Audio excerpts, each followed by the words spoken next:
Quero saudar a todos com a paz e a graça do nosso Senhor e Salvador Jesus Cristo. Desejar um bom dia a todos, aqueles que estão aqui, os que estão nos ouvindo também pelas nossas redes sociais. Dizer do contentamento, da alegria, da satisfação em estarmos juntos, buscando a face do nosso Deus, rendendo louvores a Ele, cantando, sabendo que o Senhor está no barco, que Ele nos garante que nós chegaremos do outro lado, cantando que é Ele quem faz com que tudo fique calmo, sereno e tranquilo, mesmo diante das dificuldades da vida, porque nós podemos confiar nele. Vamos meditar em um texto hoje que, embora pareça um texto muito turbulento, é um texto que nos fala exatamente sobre a necessidade da igreja de buscar essa calma, essa tranquilidade, essa serenidade que é extremamente necessária e só é possível quando nós buscamos no Senhor e encontramos na Sua Palavra. Peço para que os irmãos abram a palavra do nosso Deus na carta escrita pelo apóstolo Paulo, talvez a primeira carta dele, que ele escreve para uma região da Galácia, a carta aos Gálatas. No capítulo 2, leremos a partir do versículo 11. Gálatas, capítulo 2, do versículo 11 ao versículo 21.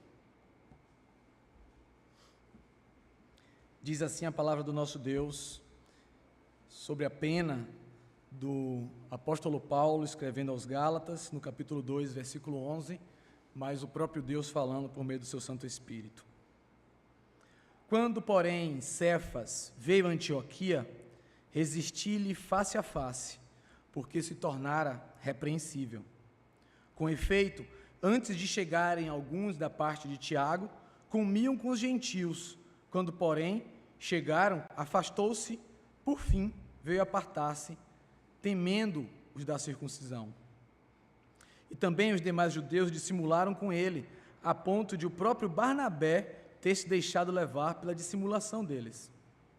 Quando, porém, vi que não procediam corretamente segundo a verdade do Evangelho, disse a Cefas, na presença de todos: se, sendo tu judeu, vives como gentio e não como judeu, por que obrigas os gentios a viverem como judeus?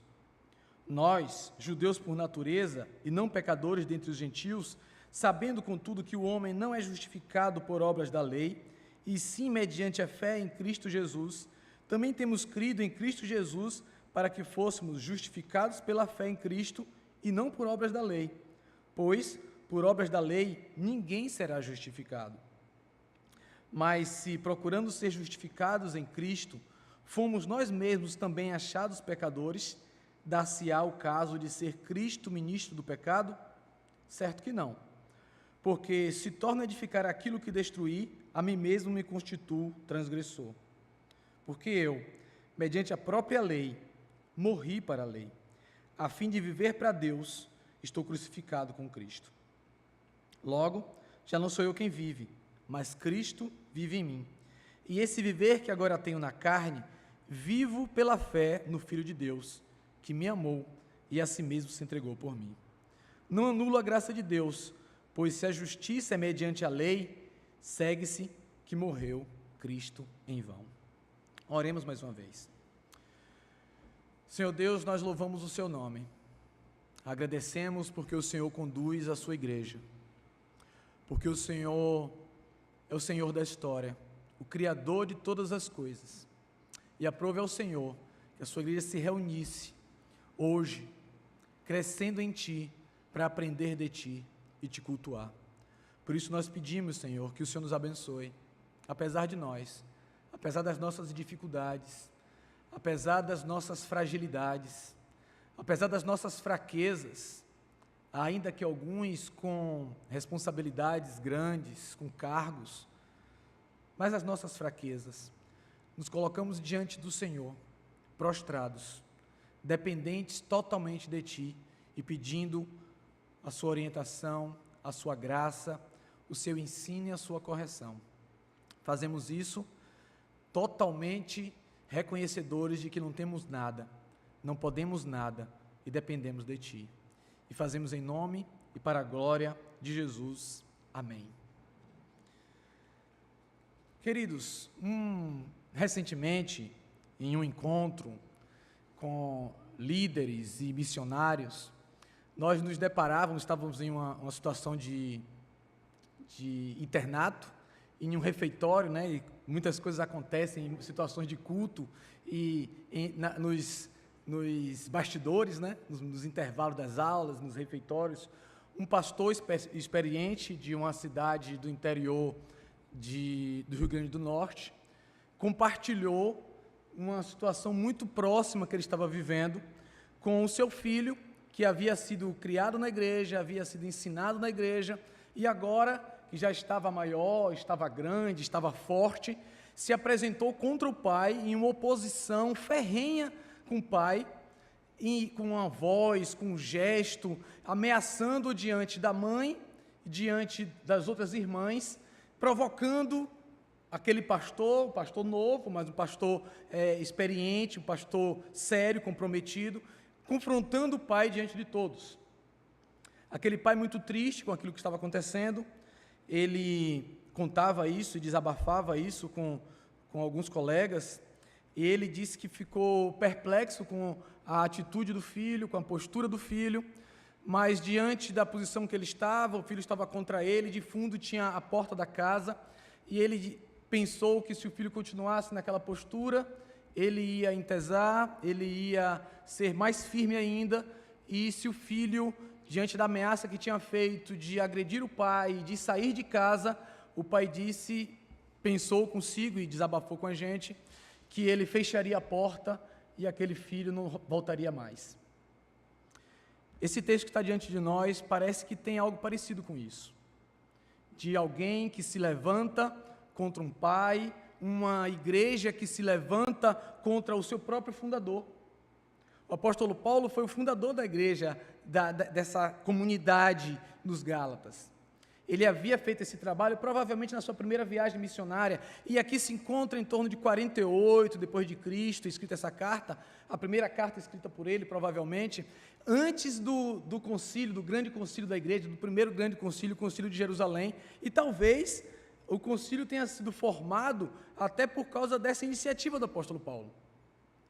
Interessante é que o apóstolo Paulo, ele havia tido a sua liderança minada por essa igreja, onde judaizantes estavam envolvidos ali, depois da saída dele daquela igreja, os judaizantes estavam querendo dizer ali que, Paulo não é tão líder assim, Paulo não faz nem parte do colégio apostólico de Jerusalém, Paulo nem viu Jesus, Paulo não é tão líder assim. Então as coisas que Paulo disse, tem umas coisas que ele fala que a gente concorda, mas não é essa liderança toda, querendo minar a liderança do apóstolo Paulo, e a gente percebe isso no início. Eu peço para que os irmãos acompanhem comigo, a gente vai fazer um exercício, exemplo do que o apóstolo Paulo fez aqui, de tentar examinar todo o ensino com base na própria Escritura. Então, se você voltar um pouco no capítulo 1, os primeiros 5 versículos, o texto fala assim: a gente percebe que a pena do apóstolo Paulo está escrevendo com tintas fortes, ele fala no final que ele escreve com letras grandes, provavelmente a questão do problema físico que ele tinha, né, um problema que dizem os estudiosos possivelmente é a questão das vistas, mas alguém que está muito afetado. Ele fala assim: Paulo, apóstolo, não da parte de homens, nem por intermédio de homem algum, mas por Jesus Cristo e por Deus Pai, que o ressurgiu dentre os mortos, a todos os irmãos, meus companheiros, as igrejas da Galácia. Graça a vós outros e paz da parte de Deus nosso Pai e do nosso Senhor Jesus Cristo, o qual se entregou a si mesmo pelos nossos pecados, para nos desraigar deste mundo perverso, segundo a vontade de nosso Deus e Pai, a quem seja a glória pelos séculos dos séculos. Amém. Deixa aí ainda que a gente ainda vai ler o versículo 6. Interessante é que ele está fazendo autodefesa, dizendo: eu sou apóstolo, não segundo homens. Eu não estou defendendo uma ideia humana, eu estou dizendo que eu tive essa experiência com o próprio Cristo, eu fui chamado por Ele, e aqui já não era mais um apóstolo que estava no início da sua caminhada, embora seja o início das suas cartas, mas ele já tinha uma vivência, já tinha uma liderança, ele havia sido recebido no próprio seio da igreja com a destra de companheirismo do próprio Pedro, Cefas, que ele comenta aqui, recebido com a igreja, orientado como deveria ser, porque as pessoas tinham medo dele. Ele era um perseguidor, ele era muito envolvido com a ideia da lei, e era envolvido e prendado entre os judeus, era avantajado, ele fala isso na carta também, e recebe da parte da igreja, da parte de Pedro, da parte de Barnabé, essa orientação para que a igreja o aceitasse. Então ele já tinha essa caminhada, ele já tinha feito a viagem missionária, estava trabalhando, mas esses irmãos aqui, depois da saída dele, estavam dizendo, não é bem assim.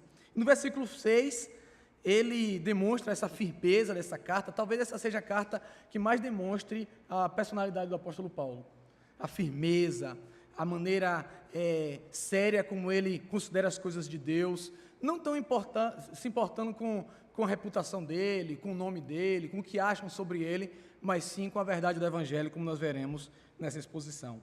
Versículo 6 diz assim: admira-me que estejais passando tão depressa daquele que vos chamou na graça de Cristo para outro Evangelho. Então eles estavam vivendo outra coisa assim, rapidamente, mas esse não era o único problema da igreja.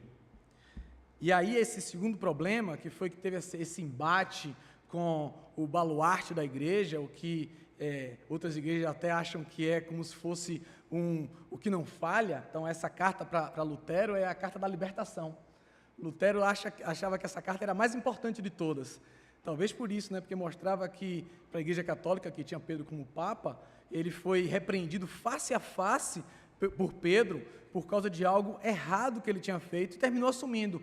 Tanto que no concílio, essa ideia, esse conceito já pensado por Paulo, e ainda que não tinha tido uma reflexão pela igreja, passou a ser uma convenção, passou a ser aceitado pela igreja, porque não tinha como viver um evangelho com um adendo, com uma adaptação com relação aos judeus, como eles estavam vivendo aqui, três situações sérias, que era a ideia do sábado, a ideia da circuncisão. Então eles estavam alegando, nessa igreja aqui, que era uma igreja transcultural, eles estavam alegando que era necessário que os gentios também se circuncidassem.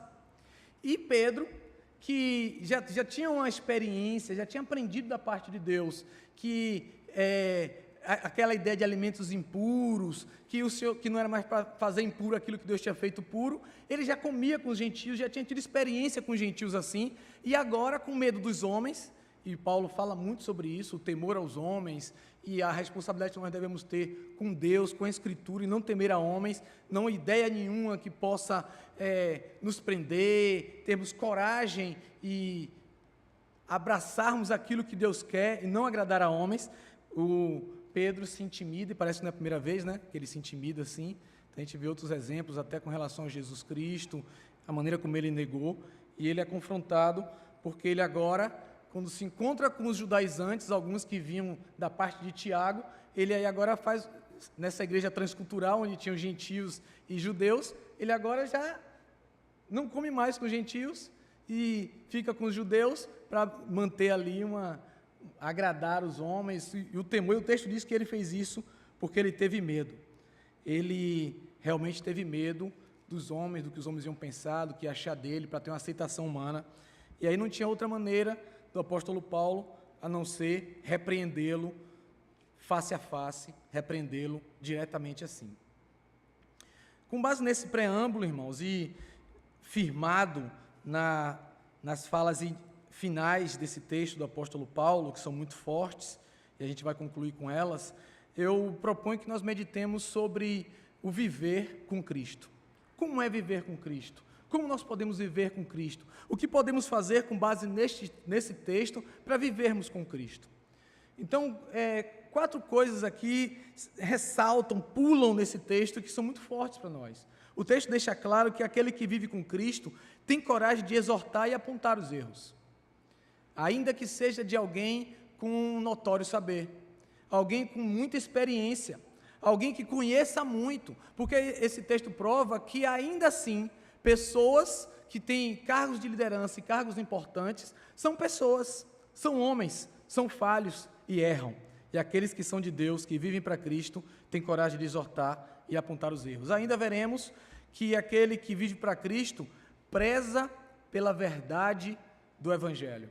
Então, a preocupação de Paulo não é que a igreja seja reconhecida pelos líderes, pelos reis, pelos governantes, ou que tenha uma ótima arrecadação. A preocupação dele não é que o valorizem como uma pessoa importante, não. Ele se preocupa em prezar a verdade do Evangelho, veremos isso também. Aquele que vive para Cristo, em terceiro lugar, vive em intimidade com a Escritura. E a gente vai perceber nesse texto que o apóstolo Paulo fala por meio da Escritura, às vezes com citações diretas, às vezes com citações indiretas, com inferências, mas a maneira dele raciocinar, a maneira dele se colocar é toda baseada na Escritura, no conhecimento que ele tinha da lei, no conhecimento do que havia sido descontinuado da lei, no conhecimento da experiência que ele teve na conversão com Cristo, mas tudo baseado na Escritura e o desafio para vivermos com Cristo com base na Escritura. E, em último lugar, o texto maravilhoso, profundo da fala de Paulo, falando do sentido da vida dele, do viver para Cristo, demonstra que aquele que vive para Cristo é totalmente dependente de Deus. Totalmente dependente de Deus.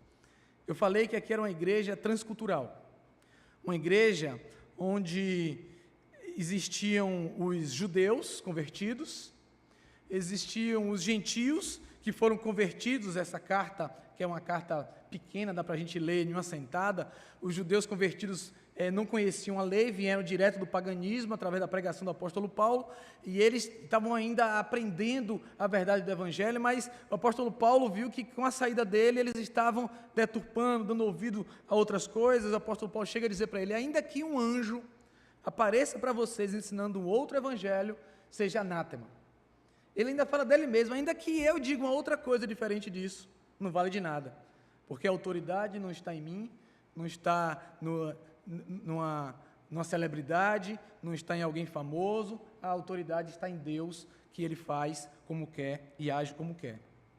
E essa igreja se coloca diante de Deus, e se expõe diante de Deus, e o apóstolo confronta de maneira direta, tanto os judaizantes, tanto Pedro, quanto a sua igreja, que ele chama no início, como lemos aqui, de irmãos, de queridos, de amados. Ele não deixou para depois. Ele, num comentário de Lutero, ele fala sobre isso, né? Que não tinha possibilidade nenhuma dele corrigir em secreto um pecado cometido por Pedro, que foi feito em público. A postura de Pedro foi uma postura pública e foi recriminado publicamente pelo apóstolo, não porque ele queria expor, mas porque o compromisso dele era com a Escritura. Embora pareça, e alguns possam pensar assim, mas que confusão na igreja, a gente não podia ter preservado isso, mas isso foi para o bem da igreja e para o bem de Pedro, por amor. Irmãos, isso é tão profundo que a maneira como Pedro se coloca depois da fala de Paulo é uma bênção. Se vocês observarem lá o contexto de Atos 15, no Concílio de Jerusalém, o próprio Pedro defende esses pontos de vista de Paulo. Então ele cresce, ele aprende. Quando ele escreve a sua carta, a Pedro, a segunda carta, ele comenta sobre o apóstolo Paulo, no capítulo 2, ele diz: meu grande amigo Paulo. Que bênção, né? Termos amigos assim, que não nos deixam no buraco, que não nos deixam no abismo, não nos deixam no escuro, mas nos chamam, nos exortam, nos confrontam. Claro que, como diz lá em Hebreus, né? Claro que a exortação no primeiro momento, ninguém gosta, não é bom, mas cria frutos pacíficos. E essa carta também nos ensina sobre fruto, sobre o amor, sobre o fruto do Espírito, e aprendemos com o Senhor a viver de modo digno do Evangelho, de vivermos para Cristo. Escrevendo para esse público, as suas ovelhas, os judaizantes, que tinham esse interesse de deturpar, alguns com boas intenções, mas as boas intenções também precisam ser corrigidas e exortadas e ajustadas, escrevendo com a responsabilidade do bem da igreja, do cuidado da igreja, independente de quem está cometendo a falha, mas sendo chamado a atenção. E nesse primeiro ponto, demonstra que ter coragem de exortar e apontar os erros é uma marca de quem vive para Cristo. Observe que nos diz versículos 11 e 12 do capítulo 2. Leremos de 11 a 13, capítulos 2, de 11 a 13. Quando, porém, Cefas, Pedro, veio a Antioquia, resisti-lhe face a face, porque se tornara repreensível. Com efeito, antes de chegarem alguns da parte de Tiago, ele fala, o que é que aconteceu com Pedro? Antes de chegarem alguns da parte de Tiago, então aqui, alguns judeus que chegaram junto com Tiago, porque existia já essa distinção, os que estavam pregando para os gentios, os que estavam pregando para os judeus. O texto diz que ele comia com os gentios antes.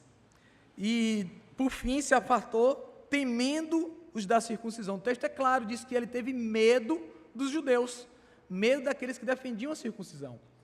Então, ele estava com temor. Quando eu falei que a gente se lembra de situações de medo de Pedro, é muito comum a gente ver que Pedro é aquele corajoso que tira a espada e arranca a orelha de Malco quando vão pegar Jesus, mas também quando reconhecem que Jesus falou que ele negaria, ele disse que não negaria, quando reconhecem pelo jeito dele falar que ele andava com Jesus, ele disse, não conheço Jesus, com medo. Esse Pedro. Agora, irmãos, é que às vezes a gente se coloca na posição de julgamento do outro e não percebe que nós somos assim também. Por melhor que estejamos na nossa caminhada cristã, nós temos as nossas dificuldades, nós temos as nossas falhas, somos mais parecidos com esses homens do que nós imaginamos. Somos normais, nós pecamos, fomos chamados pela graça, mas ainda estamos no processo de caminhar, de santificação, até chegarmos àquele dia. Versículo 13. E também os demais judeus dissimularam com ele, a ponto de o próprio Barnabé ter se deixado levar pela dissimulação deles. Interessante é que a falha do líder tem um peso muito maior do que a falha de uma pessoa comum. O texto diz que a dissimulação, então a palavra usada aqui é a hipocrisia de Pedro foi tão grande, que influenciou outros. Barnabé foi atrás. Barnabé, amigo de Paulo, caminhava com Paulo, andou nas viagens missionárias, aprenderam juntos. Foi junto, e outros foram também. Então, a erva daninha estava lançada e precisava ser cortada pela raiz. Então, essa influência que estava existindo na igreja, então ele precisava de coragem. Imagine essa situação aí, onde você encontra tudo isso na igreja e diz, sim, e agora? O que é que eu vou fazer? Como é que eu vou agir? O que é que eu vou resolver aqui? Isso, irmãos, a gente já pode imaginar um fato histórico, uma revelação que o Senhor nos traz, em aplicações em muitas áreas da nossa vida. Já nesse primeiro ponto, nós que somos pais, nós que temos cargos de responsabilidade lá fora, enquanto trabalho, nós que temos envolvimento nos estudos e responsabilidade nos estudos, nós que temos compromissos e responsabilidade na igreja, o cuidado e o amor em preservar aquilo que é prioridade e a coragem que é o próprio Deus que dá. O próprio Paulo ensinava sobre isso. Além de ele ser um guerreiro, e aí depois ter coragem de enfrentar todo o Império Romano pregando o Evangelho, ele ensinava isso. Para o seu pupilo Timóteo, ele falava exatamente sobre isso. Não deixar ninguém desprezar a sua liderança, porque ele era muito novo, a sua mocidade, mas não temer, porque Deus não nos deu espírito de medo, mas de poder, amor e moderação. E isso, irmãos, independe da nossa personalidade. O texto está nos dizendo o perfil do crente, do homem de Deus. Mas eu sou tímido para chamar a atenção. Se você vive para Cristo, você chama com base no texto sagrado, na Escritura. Esse é o grande desafio para nós. Nós vivermos essa verdade, essa realidade, com base no que a Bíblia nos ensina. Ter coragem de exortar e apontar os erros. Esse confronto, esse duelo de gigantes, essa batalha, nos trouxe muitas vantagens. Fico pensando, imagine se o apóstolo Paulo não traz esse confronto. Será que nós, gentios, estaríamos aqui hoje? Ou será que nós teríamos que ter sido circuncidados? Mas o Senhor, na sua grande misericórdia, não permitiu que isso acontecesse, porque o cuidado dos seus servos, do apóstolo Paulo, de chamar a atenção de Pedro, trouxe uma correção para algo que é muito, muito profundo. E a gente encontra isso no versículo 14, que nos fala sobre a verdade do Evangelho.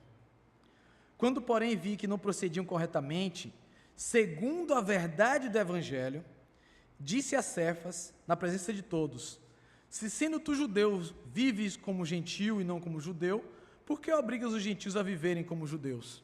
Então, nem ele mesmo estava vivendo, estava querendo obrigar os outros, porque o apóstolo Paulo foi no cerne da questão, mais até do que a própria prática, foi no princípio.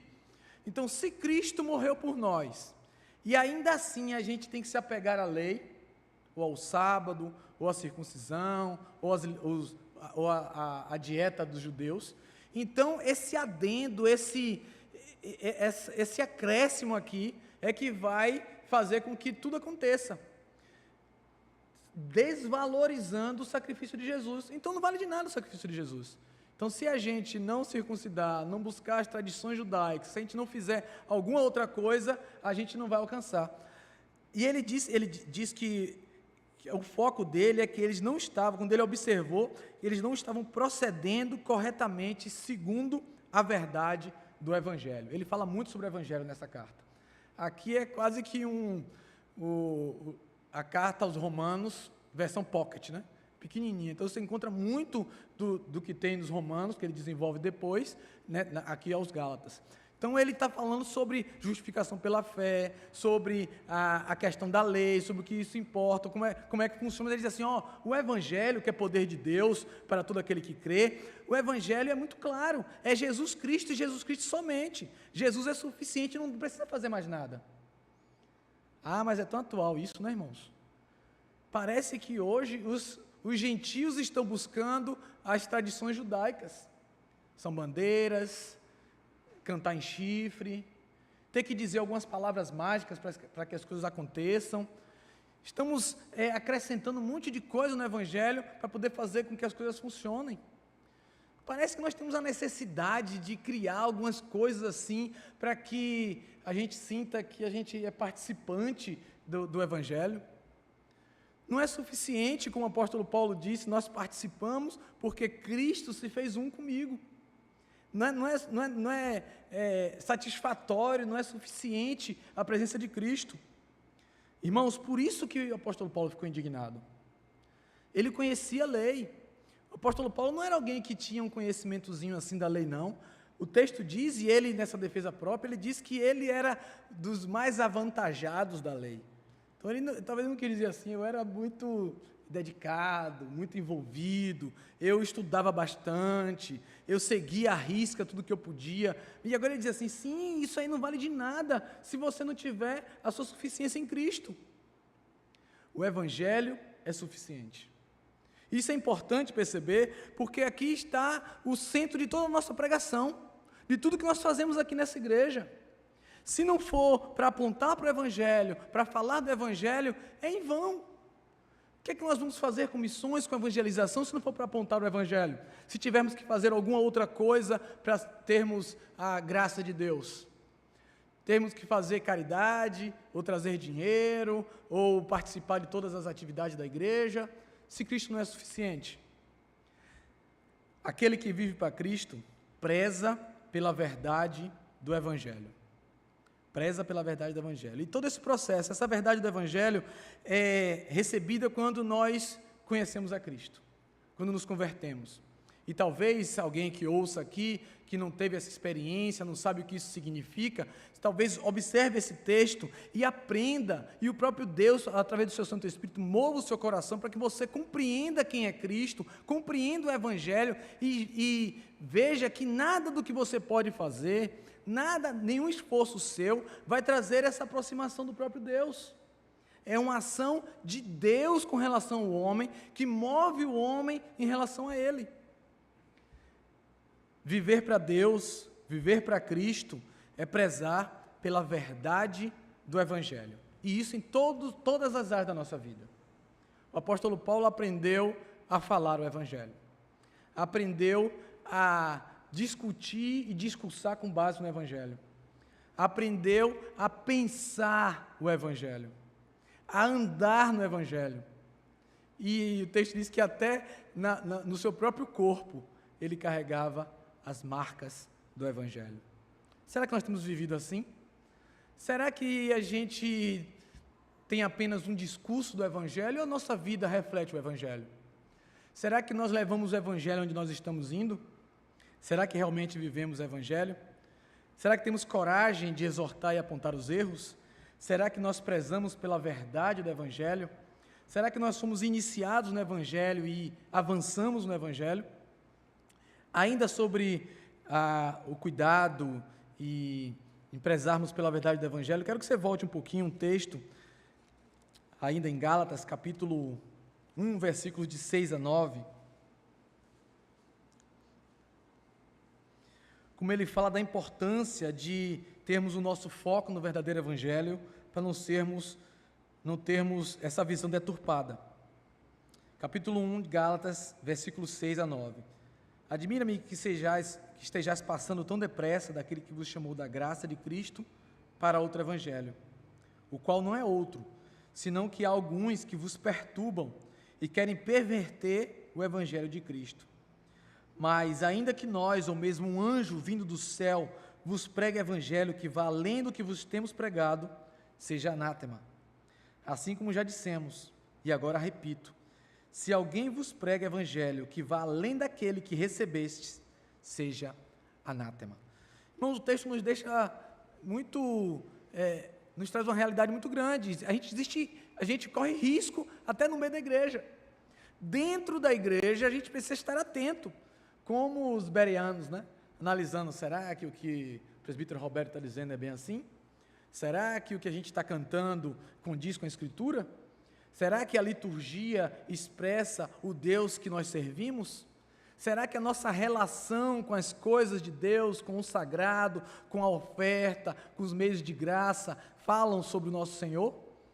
Ou nós estamos fazendo como os judeus, abraçando rituais que já se tornaram vazios, mas que são muito caros para a gente, são importantes demais para a gente? Será que a gente vai continuar fazendo tudo da mesma forma, só porque a gente acha que é melhor, que é mais importante?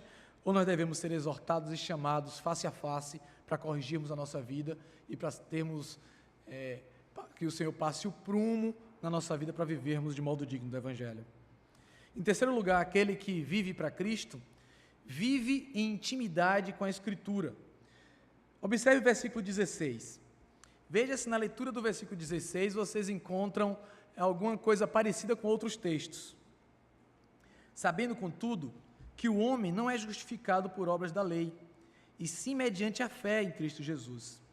Também temos crido em Cristo Jesus para que fôssemos justificados pela fé em Cristo, e não por obras da lei, pois por obras da lei ninguém será justificado.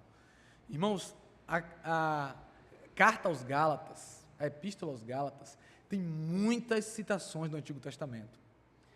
Aqui uma citação que ele faz livre, do Salmo 143, ele cita muito texto em Levítico, até para embasar a ideia dele da lei, cita Êxodo, muitos salmos, cita a palavra assim como quem faz parte dele. Irmãos, como nós precisamos aprender isso? Aprender a pensar conforme a Escritura. Aquele que vive Cristo, aquele que anda com Cristo, tem na sua boca, no seu coração, a sua palavra. Isso se faz presente. Vi um card, uma chamada, uma mensagem interessante, onde tinha um caminhão com um texto escrito na frente assim, eu acho que. E aí, num trilho, e no trilho vinha um trem em alta, passa por cima do eu acho que, e na frente escrito assim, a verdade da Escritura.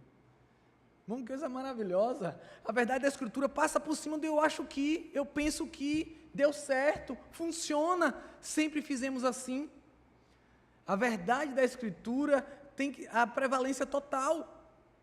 Ainda que estejamos fazendo como os nossos pais, ainda que estejamos fazendo tudo sempre igual, ainda que a gente não tenha nenhuma referência de fazer diferente, mas a verdade da Escritura é e deve ser priorizada. Pensarmos com base na Escritura, meditarmos nela de dia e de noite, vivermos a Escritura como quem se alimenta, tendo a Escritura como seu alimento principal, para podermos fazer como ele assim, pensarmos, lermos texto e lembrarmos de coisas, fazermos associações, porque nós somos os reformadores.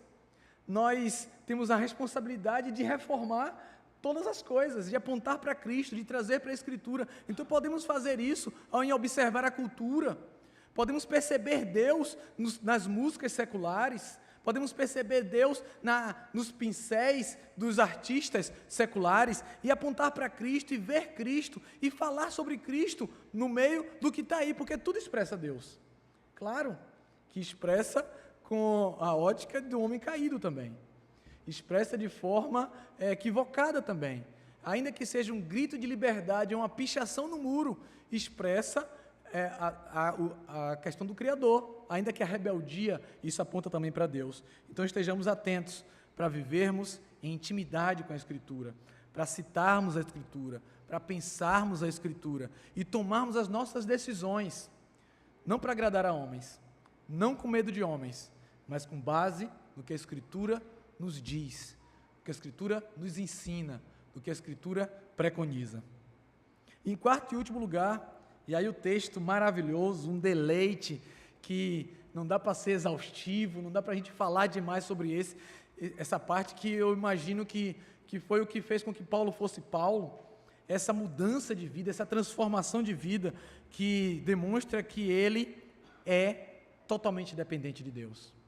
Então, em quarto e último lugar, aquele que vive para Cristo é totalmente dependente de Deus. Versículo 19 e 20. Porque eu, mediante a própria lei, morri para a lei, a fim de viver para Deus.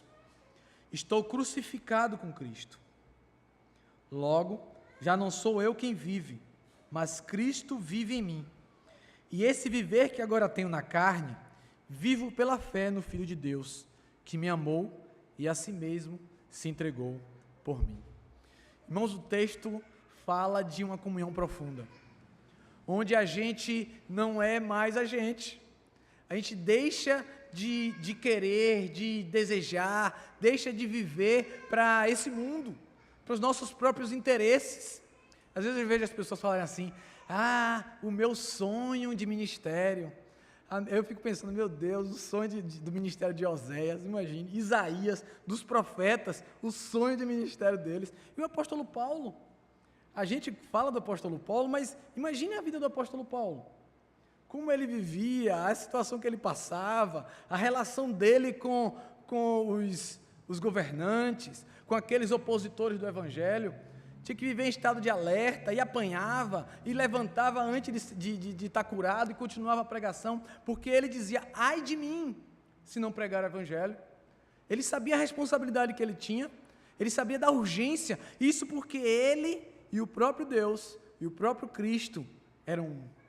Ele vivia essa unidade, o Emanuel caminhava com ele, ele falava com a autoridade do Senhor, ele pensava com a autoridade do Senhor, ainda sendo um homem, com as suas falhas, com o seu jeito, com a sua maneira, mas não vivendo mais para esse mundo, vivendo única e exclusivamente para Deus. Irmãos, se a gente não vive o evangelho assim, é um evangelho tabajara, é um evangelho pirata, um evangelho fake news, porque é um evangelho sem cruz, um evangelho sem renúncia, o evangelho sem porta estreita, o evangelho sem perseguição, o evangelho sem oposição de homens, o evangelho sem oposição de instituições, não é evangelho. Porque senão o Senhor Jesus teria dito a mentira. Se a gente vive um evangelho confortável, e é muito tranquilo, irmãos, falar sobre isso, de portas abertas, sem perseguição, sentado com ar-condicionado, é muito tranquilo, mas tem que fazer a gente pensar, qual o evangelho que eu estou abraçando? Qual o evangelho que a nossa igreja está abraçando? Como nós queremos viver a nossa vida? Será que queremos viver essa vida onde a gente tem coragem de confrontar as falhas? Ou a gente quer viver tudo tranquilo, sem estresse, evitando exposição? Será que a gente quer prezar realmente pela verdade do evangelho? Ou tem outras coisas que estão misturadas, ou um pouquinho aqui, um pouquinho ali, a gente vai negociando e organizando e arrumando? Será que a gente quer viver em intimidade com a Escritura? Será mesmo? Nós temos cuidado do culto doméstico, temos disciplinado os nossos filhos, temos participado da casa do Senhor, temos compartilhado a nossa fé. Será que nós queremos realmente, eles são tirados de outros livros diferentes desse? Será que as nossas práticas são regidas por outras convenções diferentes dessa? Será que realmente dependemos de Deus? Colocamos diante dele as nossas necessidades, as nossas fragilidades? Ou será que nós pedimos, rogamos que o Senhor cuide da gente ao ponto de nos dar pessoas que nos amem tanto, que cheguem frente a frente com a gente e nos exorte? Será que nós reagiríamos da maneira correta se nós formos confrontados diante das nossas falhas? Será que nós somos tão bons em esconder as nossas falhas que dificilmente alguém vai perceber? Que o Senhor nos dê graça e coloque Paulos nas nossas vidas. Que o Senhor nos conduza a vivermos o Evangelho de modo digno. De abraçarmos esse Evangelho verdadeiro, não segundo as nossas intenções, nem para agradar a homens, mas para agradar a Deus. Lembra da história daquele pastor do início? Ele confrontou aquela situação com a Escritura. Ele chamou seu filho para o concerto. E o seu filho não passou por aquela porta. Eles se abraçaram. Eles se reconciliaram. E ele contou que agora ele voltou para a faculdade, fazendo um outro curso, e a faculdade, uma faculdade federal, perto da sua própria casa, ele vai caminhando com os filhos, que estão também fazendo agora o seu primeiro curso, estudando juntos. Eles estão agora com o filho adulto em casa, que o confrontou, mas que percebeu o seu erro. Eles estão agora fazendo o culto doméstico, onde ele compartilha com o seu próprio filho a condução do culto doméstico. Às vezes, irmãos, precisamos de um freio de arrumação. E a maneira de reagirmos a tudo isso é compreender que, ainda que o mar esteja revolto, o nosso Senhor diz para o mar bravio: acalma-te. Sabe por quê? Porque foi Ele mesmo que trouxe a tempestade. E Ele mesmo vai nos fazer levar a atravessar para o outro lado. Porque Ele é o nosso Senhor. Ele é o nosso Salvador. Agora, se você não encontra nele essa segurança, clame. Talvez haja esperança para você. Porque sem Ele, você não tem garantia nenhuma que a tempestade vai passar. Nem que você vai chegar do outro lado. O Senhor nos abençoe.